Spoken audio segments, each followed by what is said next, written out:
The hazardous and noxious substance capability has been developed over 3 years as a cooperation between AMSA and Fire Rescue New South Wales, and today was really the first test for that. The capability is a partnership. It brings together experts from shipping and experts in ships and experts in chemical and hazardous materials. So the reconnaissance team capability is designed to visit a ship at sea that's experiencing difficulties or an emergency with hazardous and noxious substances. Okay, the mission for today is to deliver the H&S Recon team to the island trader.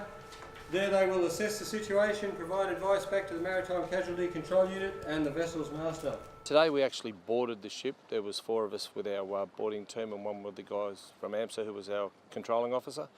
And I was one of the 2 crew members that went down within the base of the ship to investigate the problem that we were as part of this scenario.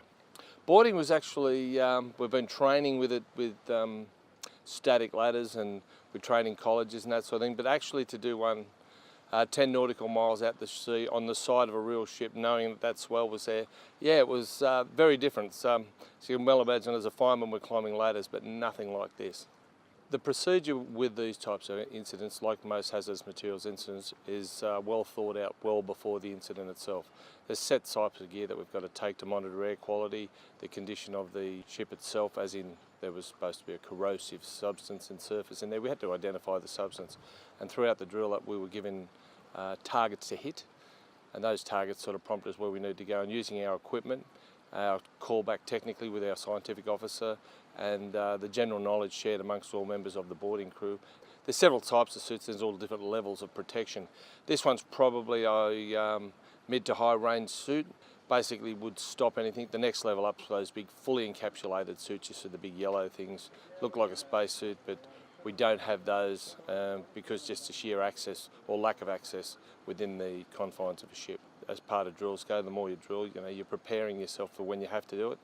The basic stuff that we had to do, very, very good. Really worked out fine, but there were a couple of refinements we made. We took a little bit too much gear on there, and some of the gear we had would probably need to, could omit some and add others. So the exercise was a great success. All the agencies involved worked together really well. We had a very safe boarding. Like I said, boarding a ship at sea is quite often a risky proposition, but the team today and the expertise of the New South Wales Water Police and New South Wales Fire and Rescue officers who'd undertaken training with AMSA and the Maritime College in Tasmania, it was a very successful operation. Certainly from an AMSA perspective, it's great to come to Port Macquarie.